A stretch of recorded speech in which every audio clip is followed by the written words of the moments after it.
contributor to the discussion there.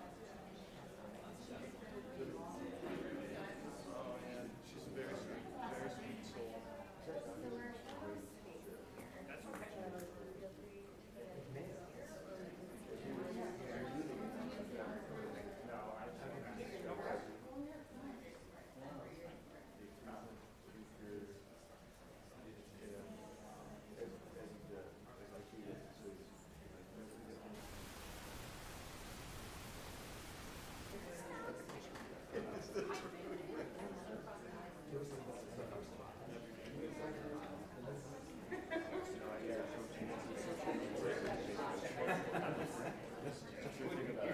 That would be fantastic. It's like, I'm interested.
Terry, you want to come on this side so you don't walk through everybody here?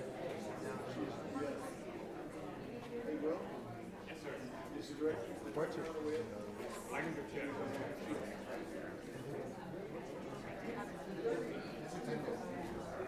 It was at, The meeting, I thought was at 10.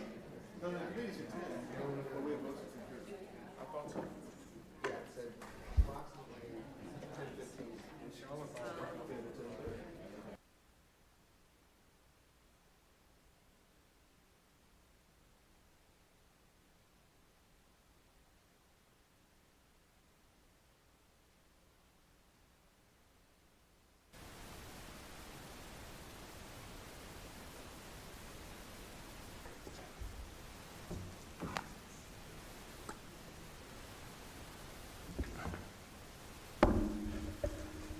The Crime Subcommittee and Government Surveillance Subcommittee is called to order. We welcome everyone to today's hearing on the Federal Bureau of Prisons. Before we begin today, I want to acknowledge the passing of our friend and colleague, Sheila Jackson Lee, a longtime member of this committee and of the United States House of Representatives. Ranking Member Jackson Lee was first elected to the House 30 years ago, and she previously served as chairman of this subcommittee, and I had the opportunity to be her ranking member, and then we swapped positions, and it was always a cordial professional relationship.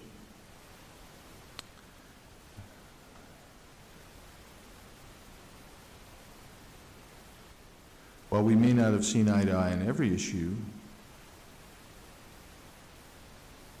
on most issues, in fact, I admired her, and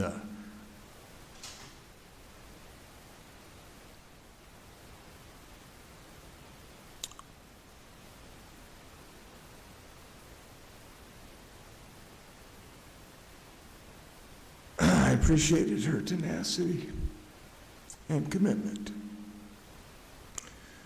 We had many frank discussions expressing sincerely held positions. She was a fierce and loyal advocate for her constituents. She leaves behind her husband, her 2 children, and 2 grandchildren, and she will be missed by members on both sides of the aisle. Before we take a moment of silence, I'm going to yield time to Representative McBath.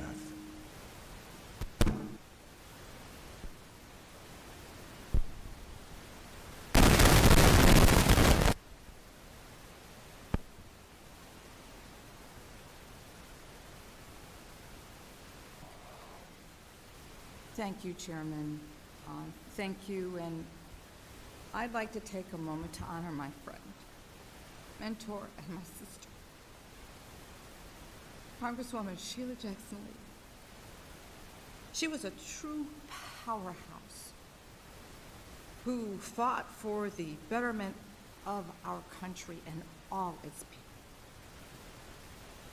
She was a genuine force to be reckoned with, always focused on making this country safer, more equitable, and more just. She was the first woman appointed ranking member of this subcommittee and went on to fearlessly serve as chair in the 117th Congress.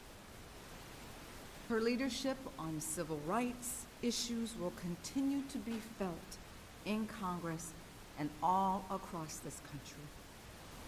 She uplifted marginalized communities, championed human rights, and tirelessly defended our democracy.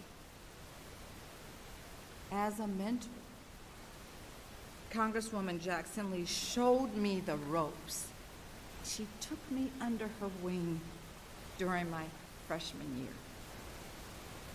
She was one of my first friends on Capitol Hill and offered her support for me even before I came to Washington. And I thank God I had the chance to know her and receive her precious guidance. We served together as moms determined to make a better world. And I will do everything that I can in my power to keep that work going. I want to take this time to thank Congresswoman for everything that she has done for all of us, the least of us, the least of these, and for her fighting spirit to the very end. I am praying for her family, her staff, and for all of us feeling the impact of this loss. Sheila is one of a kind, the only Sheila Jackson Lee. I yield back. Thank you. Let's pause now for a moment of silence to remember. Oh, I'm sorry, Mr. Nadler? Please, I yield to you. Mr. Chairman, it's still hard to believe that we will never again see our dear friend and colleague Sheila Jackson Lee take her place on this dais. She ably led the crime subcommittee as chair and later served as ranking member. But no matter her title, she was always a leader. The mark she made on this subcommittee through her forceful advocacy for criminal justice, police accountability, gun safety, combating domestic violence, preventing trafficking, and protecting victims, and so many more issues will live on for many years to come. Sheila never let an opportunity pass to stand up for her constituents, and she was a determined champion for all those who are marginalized in society and who need her voice in Congress to represent them. I will have a little more to say tomorrow in the full committee, but I thank the chairman for recognizing me and for taking the time to remember such a valued member of this subcommittee, as well as a treasured colleague and friend. May her memory be a blessing. Thank you, Mr. Nadler. Chair recognizes the chair of the entire committee, Mr. Jordan. Thank you, Mr. Chairman.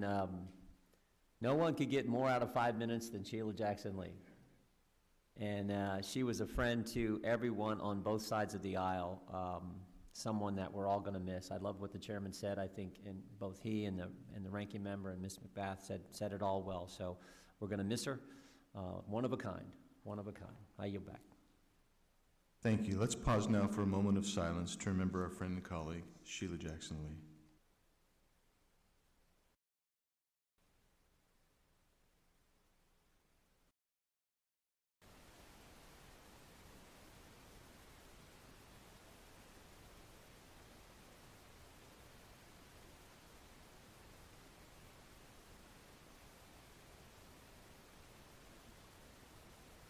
Thank you. I'll now ask the gentleman from Wisconsin to lead us in the Pledge of Allegiance.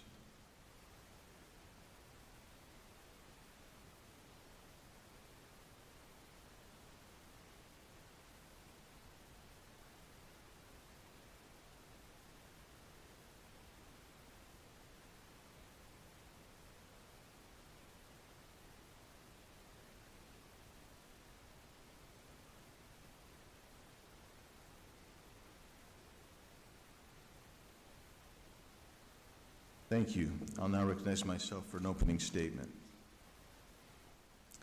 I thank the members for coming to this morning's important hearing. Thank the director for being here. Today's hearing is titled Oversight of the Federal Bureau of Prisons. The Federal Bureau of Prisons is a component of the Department of Justice, DOJ.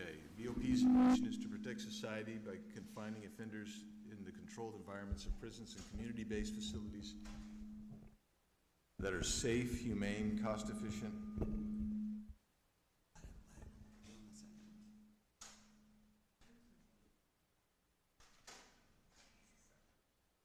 and you want to keep talking? Okay. Let me, yeah. This, Words are really resonant. yeah, just for a change, right? Okay, I'm going to try Mr. Gates. Maybe that'll help. So BOP's mission is to protect society by confining offenders in the controlled environments of prisons and community-based facilities that are safe, humane, cost-efficient, and appropriately secure, and that provide work and other self-improvement opportunities to assist offenders in becoming law-abiding citizens. At a time of rising crime, this is a critically important function. BOP operates 122 institutions and locations throughout the nation, and these institutions are operated at 5 different security levels in order to confine offenders in an appropriate manner. As of last month, BOP is responsible for the custody and care of more than 158,000 inmates and employs more than 35,000 individuals. 5.5 years ago, President Trump signed into law the First Step Act of 2018. The First Step Act sought to reduce the size of the federal prison population and reduce recidivism while still maintaining public safety. The Act's 3 main goals were 1, correctional reform, 2, sentencing reform regarding penalties for federal offenses, and 3, reauthorization of the Second Chance Act of 2007. BOP is charged with much of the implementation of the First Step Act. As I mentioned earlier, we are experiencing a nationwide spike in crime, and it is vital that BOP gets this implementation right.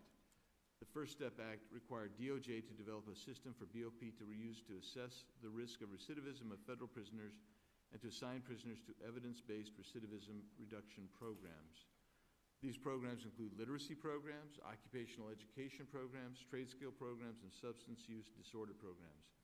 Inmates who complete the recidivism reduction programming can earn additional time credits, which allows them to be placed in home confinement or an RRC earlier than they would have been. This is why I said BOP needs to make sure they get this right. We cannot allow criminals to be leaving our prisons early unless we can ensure that they will not reoffend. This subcommittee has examined the implementation of the First Step Act on a bipartisan basis since its passage, and I look forward to continuing that conversation today.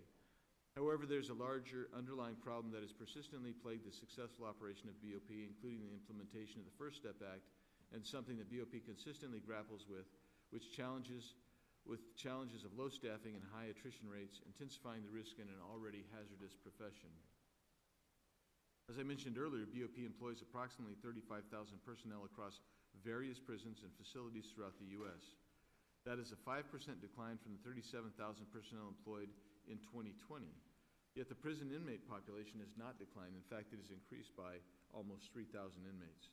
And I know that Director Peters is plainly aware of this persistent problem, and I look forward to hearing from her today on the steps that BOP is taking to address the manpower problem at the Bureau.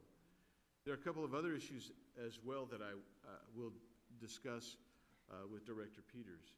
First, I will discuss the treatment of BOP inmates, in particular impeachment witness Jason Galanis, which I believe has been politically victimized by the Biden-Garland Justice Department, the Federal Bureau of Prisons. If we look at this, in February of 2023, under the CARES Act, Galanis applied for home confinement.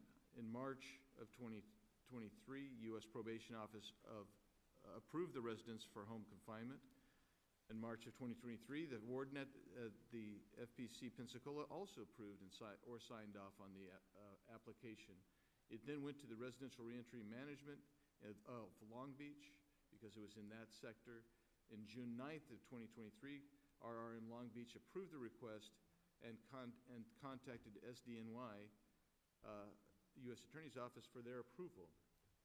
On June 10th, OGR Committee here announced that it was subpoenaing Devin Archer, who was a co-conspirator of Jason Galanis and is awaiting his prison term. In fact, everybody of the 9 partners in that conspiracy all were indicted and went to prison except for one. One was never indicted, and that was Hunter Biden, although he benefited from that conspiracy and was a business partner.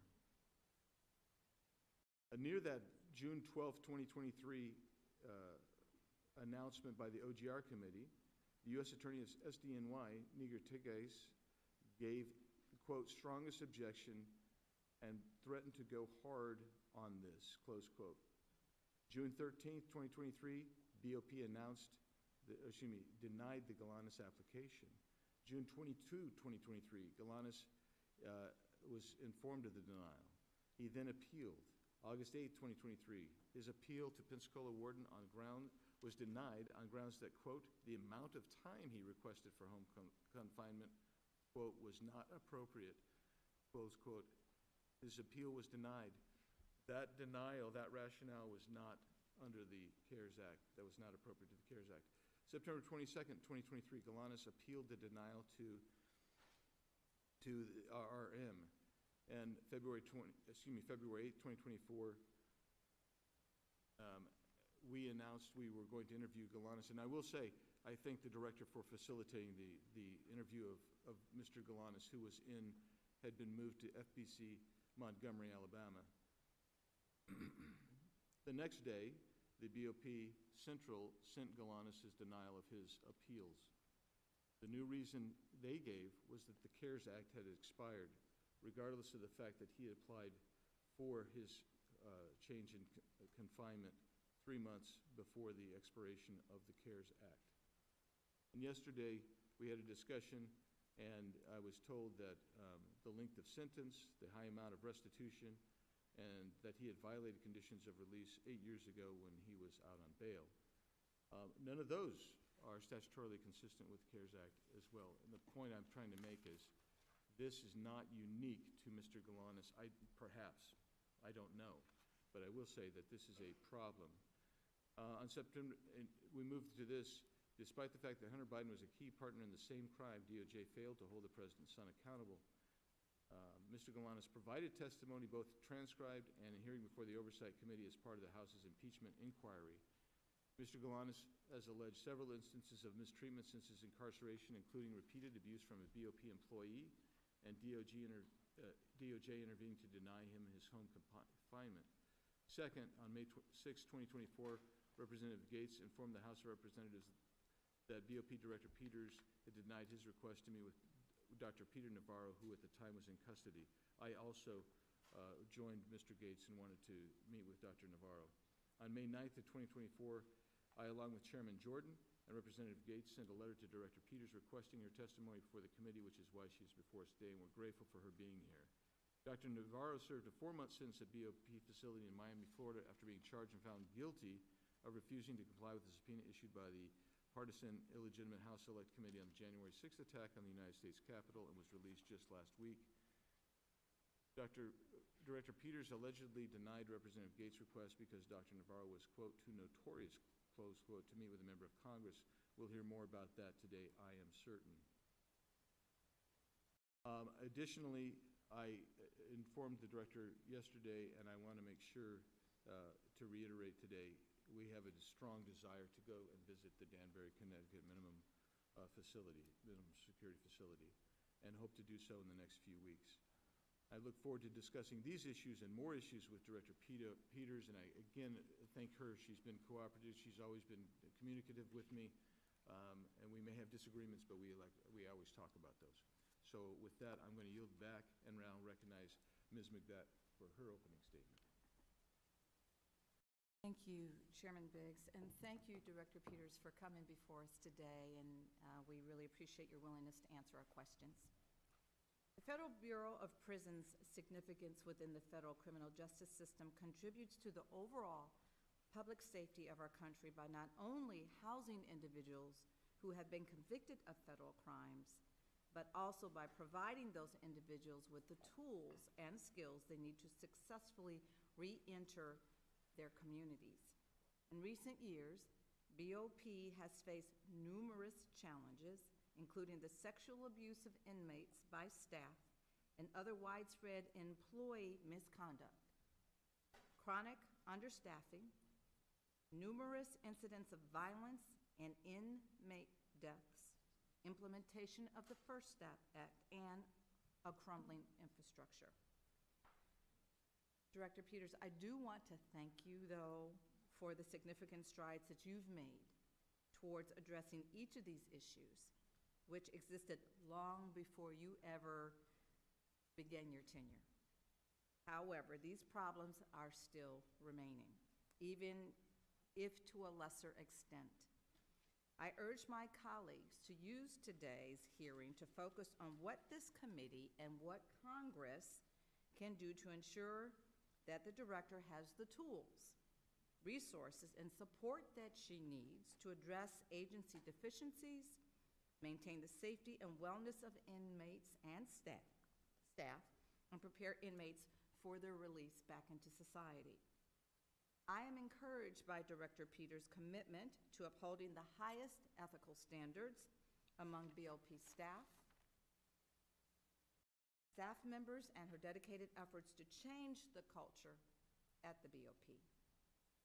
However, we need to talk about the misconduct among BOP employees, which I understand is a very complex problem requiring increased scrutiny on management and comprehensive solutions with robust oversight and a transparent disciplinary process.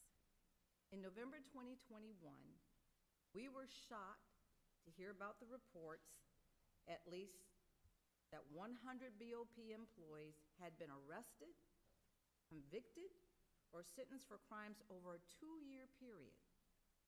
And if that report wasn't shocking enough, we soon learned of the disturbing atrocities occurring at FCI Dublin in California, a federal women's prison known among inmates and staff as the Rape Club. Inmates at the facility were subjected to forcible rapes, forced sexual activity, inappropriate sexual contact, and other abuses at the hands of staff, made all the worse by acts of retaliation for speaking out and cover-ups by BOP staff and the officials.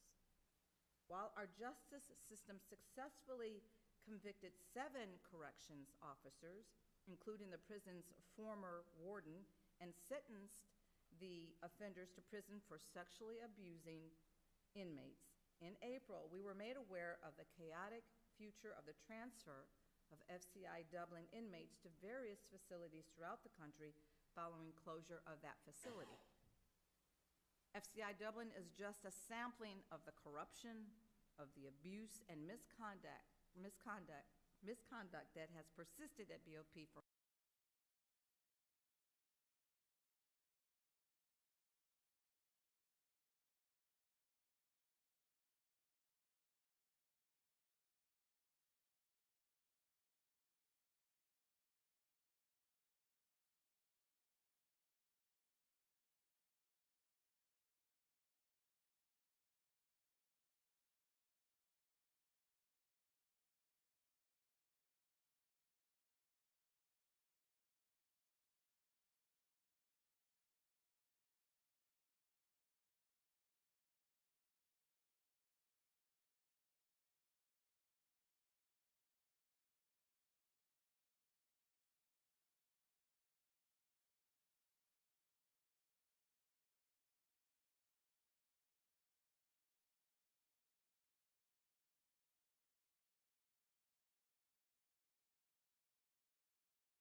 abuse and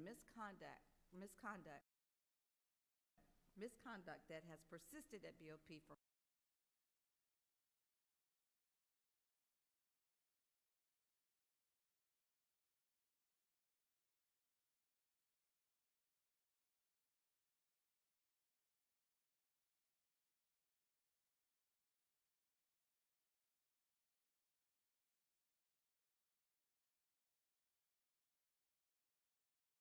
abuse and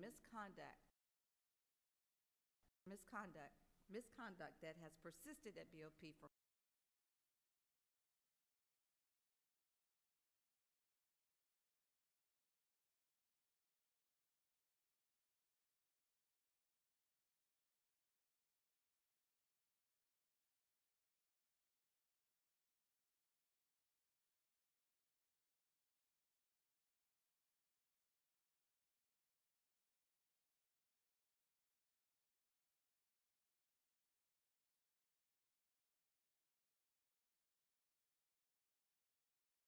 abuse and misconduct